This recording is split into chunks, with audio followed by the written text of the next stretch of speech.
What's going on? We have a game here that I just wanted to show you how to deal with Grom the Punch. It was from our recent Inticity Finals. We had Even Star versus Ice Power. Yeah, it was great. I guess it wasn't in the finals, it was in the semifinals, this particular match, but it was just a really good way of dealing with Grom the Punch, and I thought, since I hate him so much, I would show you all how to take him out decently effectively. Now, there is a decent skirmish phase. I'll cover what the armies are while we do skirmishing, but there's triple Scourge Runner Chariot from Ice Power. He also has, it looks like, 3 or 4 Dark Riders with Peter Crossbows. Then he has 4 Dark Riders with shields to back them up. So there's no chaff, there's just a bunch of cavalry. We do have Morathi in the sky, throwing a Soul Stealer onto like 1,000,000 units. We have double Manticore, 2 Canadian Assassins, both of which with Web of Shadows. And this is a good way to deal with greenskins in general. Morathi's Soul Stealers are very good. Her area of effect debuffs are very good. And Scourge Runners will win the skirmish fight decently well. On the other side, for Even Star, we do have an Orc Shaman with Gaze of Mork and Brain Burster. We have Grom the Punch with all of his items, even the Axe of Grom, which is a little surprising. We have 1 Goblin Big Boss with They Need Stabbin', a Rock Lava. Other than that, Spider Riders and Boar Riders on each side. ROR Night Goblins, Unbreakable. I think we have 2 Stone Troll units. Yep, 2 of them. Some Orc Boys mixed in with Goblins. And 6 skirmish cav. Right, back to fast forwarding as the skirmish happens. Yada yada, yada yada. Just a lot of little poking. Ice Power is charging with his chariots whenever he can, trying to get some free level damage on the goblins, and Even Star is just sacrificing goblins to the ammo of the Dark Elves, accepting that. He's trying to rampage that Manticore at the moment, but it looks like it's not working. And the Rock Lava doesn't do a ton of damage against this cavalry. There's no infantry for it to shoot, but even then, Greenskin artillery is not particularly amazing.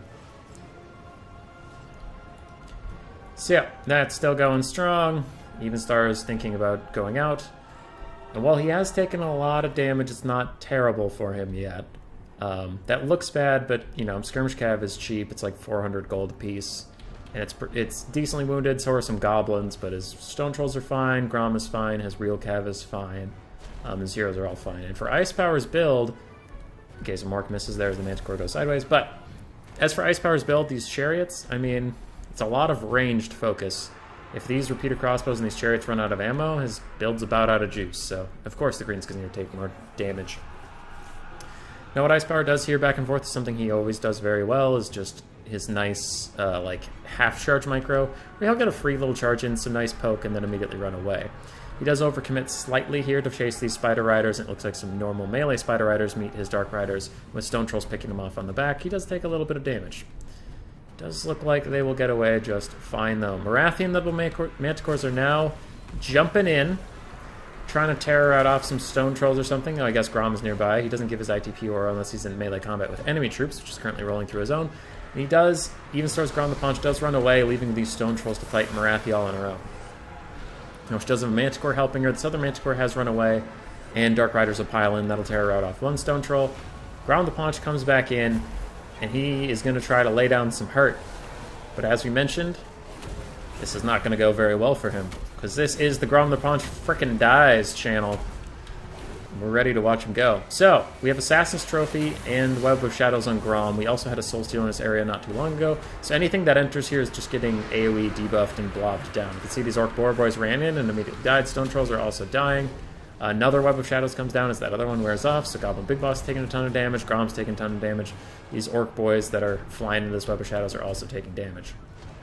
So, Greenskins are getting mincemeated over there by Morathi and her assassin friends. Their Skirmish Cav, the Dark Elf Skirmish Cav is actually getting run away a little bit, so that's going okay for them. But aside from zoning out those Skirmish Cav, it's going very, very poorly for the Greenskins in this blob. Morathi and the Double Manticore get a little low from a Gaze of Mork, but then they get a Soul Stealer to heal her right back up, and that's going to hit all 3 of the heroes of the Greenskins and some of the Orc Boar Boys. Now Grom, you're going to watch him get completely dunked on over here very shortly. Scourge Runners come in behind. Get some nice little pokes in. Manticore's going to try to jump out after Grom the Punch. I think, yeah, it does a dive, but it knocks away the wrong guy. That's fine. Grom the Punch is going to get murked pretty soon. Dark Elves are losing some Skirmish Cav on the far side, but Scourge Runner Chariots will run over and bail them out. Grom took a lot of damage from the Assassin and the Manticore. Manticore's going to chase him. You can get a little bit of a cheeky charge attack, but I don't think it quite hit. It's just going to probably rout him. Goblin Rock Lab only has 2 full volleys left. So it's used all its ammo. I don't particularly believe in them, but, you know, damage is damage, I suppose. Now, with Grom the Paunch way over here, just trying to regen up, and his Stone Troll's trying to regen up, Dark Elves are very far ahead on the balance of power. They can clean up a lot of things, and Grom with this low of health really can't do much of anything. So that is good.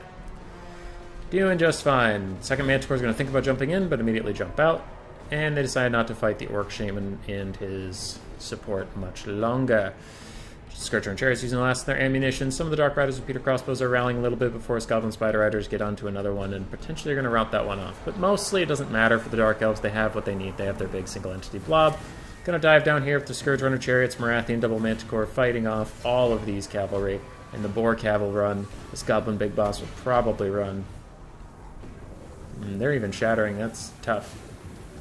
Goblin Big Boss has 30 melee attack. But Morathi only has 16 melee defense, so he actually might get some pretty good hits in on her. And he gets a few before he dies. Bounce power still in favor of the Dark Elves a little bit. Gonna hit the brief fast forward button as Chariots charge through Orc Boys and Goblins. And Gaze of Mork tries to ride off this Manticore, but doesn't quite work. A good Loons cast here from Evenstar. Pretty good Loons cast. Does what he can to hit some cavalry, because I mean most of this stuff's just Chariots. But this is pretty cheeky from Ice Power. Throwing a Soul Stealer, where there was no combat, just to really catch Evenstar off guard. Now the Orc Shaman is surrounded by double Manticores. He's going to get Terror Routed after taking a bunch of damage. All this stuff is low. Balance power is very much against the Greenskins. And Grom the Paunch didn't get to do that much this game, you guys. We finally figured out how to beat him. Just surround him with fucking Manticores and beat him into the dirt. Alright, here we go. Degradens is here. One last laugh from Grom the Paunch. Gets hit by some stuff. It's very, very low. There's two Manticores around him. One's like full health. One's almost dead. One does die. And we're hanging on. Bounce power is very far against the Greenskins. Honestly getting close to army losses at this point. Orc Shaman is dueling against Morathi. Grom gets even lower. There's a Rampaging Manticore right next to him. His Stone Trolls are barely hanging on to life. And they're fighting the Manticore. But, ooh, what is this? The Manticore starts taking a bunch of damage. Gaze of Mork onto Morathi. Balance of power is slamming back into the Greenskins' favor.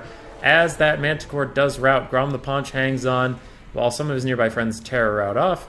These Stone Trolls are routing a little bit. Manticore's routing. Grom's going to roll over the Canaan Assassins, trying to get onto this Manticore, trying to make sure it cannot get back up into the sky. Morathi's trying to chase him down. Grom the Paunch gets a little caught up. Morathi gets a side charge in. I don't know if she hit anything, but Grom gets a nice club onto the Canaan Assassin. Grom the Paunch is very low. Very low. He goes down to 300 HP, and he is going to rout. He's now running away from Morathi. Balance power's now in the Greenskin favor, though, because while we were watching that, the Manticore routed off, a lot of the support routed off, Canaan Assassin took a walloping, and now he is running, and Morathi is super low, and can Grom the Paunch do it? Can he somehow carry this entire game on his back? The Greenskins have clawed their way back into this game, and they are now trying to kill off all these Orc Boys and random chaff that's around, but the Unbreakable Night Goblin ROR is a good anchor piece to keep them in the game. Scourge Runner Chariots trying to roll through, but it looks like they will break on their way out. No, they rally a little bit. Okay, they rally a little bit. Grom the Paunch is just running away, trying to regen up a little bit. This big blob's going okay, and I will fast forward as there's a little bit of Benny Hill chasing. Canaan Assassin is murdered. Greenskin blob is reforming, trying to get some stuff back, but with the Manticore flying overhead, it looks like some stuff even routes off. Scourge Runner Chariots chasing over here. Grom is cornered. He has nowhere left to go. He chose to fight Morathi. He pops all of his buffs, and then Ice Power on Morathi jukes back up, letting his buffs just run into the dirt, doing nothing. Very nice play over there. Bounce power is still very against the Dark Elves at this point, as the Manticore dives back down into that pile. That could be a mistake. He was trying to get some terror outs, trying to get the bounce power back in his favor. Grom the Paunch, with some of his buffs still running like Lucky Banner, he's going to go over. He's going to fight the Scourge Runner. He gets a few hits. Soul Stealer's coming in for Morathi. A nasty hit onto Grom the Paunch and that, but he hits Morathi on the way out. And with not a visible health bar, this green skin lord does not break. And he gets down to double-digit HP. And he hangs in there, because that's Grom the Paunch, ladies and gentlemen. You thought this was a video telling you how to beat him? No, this is a video showing you how stupid he is. Look at him go. Oh, that. Well played by Evenstar and Ice Power, though. This was a good snippet from the series. I know I'd have to cast this game on its own, because it's nuts. But, yeah, Grom got 3,300 value. Goblin Big Bosses did fine. Orc Boys did okay. Night Goblin ROR did fine. Skirmish Cav didn't do much. And then the Rock Lava got about 970 value, so pretty good. But that was a fun game.